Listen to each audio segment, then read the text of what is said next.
ஒரு இடத்துல அவர் குறிப்பிடுறாருல, அந்த 2 பேரும் பேசி வச்சுக்கிட்டு சண்டை போடுறாங்க. எல்கேஜி, யுகேஜி மாதிரி அவங்களுக்குள்ள சண்டை நடக்குது. ஆக்சுவலா அதுல இதெல்லாம் நாங்க நம்ப மாட்டோம், மக்கள் நம்ப மாட்டாங்க. கோ பேக் மோடின்னு இருக்கிறத நாங்க கெட் அவுட் மோடின்னு போடுவோம்னு திரு உதயநிதி சொன்னது ஒரு மீட்டிங்ல. இந்த மும்மொழி கொள்கையை பயன்படுத்தி எங்களுக்கு ஃபண்டை டினை பண்றாங்க, அதை நாங்க எதிர்க்கிறோம்னு அரசியல் பூர்வமா நடந்த ஒரு போராட்டத்தில் சொல்றாரு. அதுக்கப்புறம் தான் தமிழ்நாடு பிஜேபி தலைவர் அண்ணாமலை அப்படி சொல்லக்கூடாது, நாங்கள் ஹேஷ்டாக் போடுவோம் அப்படின்னு.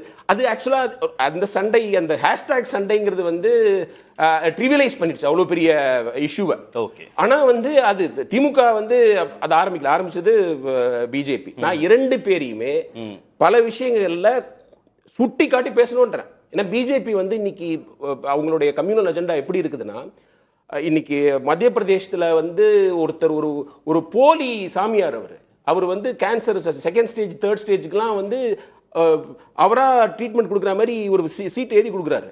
அவரை திரு மோடி என்டார்ஸ் பண்றாரு. இங்க பூனேல பாகிஸ்தான் வாழ்கன்னு சொன்னதா சொல்லி ப்ரூவ் ஆகல. அந்த ஒரு பையனுடைய வீட்டை இடிச்சிட்டாங்க, அப்பா அம்மாவை அரெஸ்ட் பண்ணிட்டாங்க. இதே மாதிரி நாடு முழுவதும் இந்த கம்யூனல் ஆங்கிளை பயன்படுத்தி பிஜேபி பிளந்துகிட்டு இருக்கிறாங்க. இதையும் எடுத்து பேசணும். ஒரு சாஃப்ட் டோன் இருக்கு. பிஜேபி எதிர்ப்பு, திமுக எதிர்ப்பு ரெண்டுலயுமே. திமுகவும் நம்ம பிஜேபி இன்னும் வீரியமா எதிர்க்கணும்னு சொல்றேன்.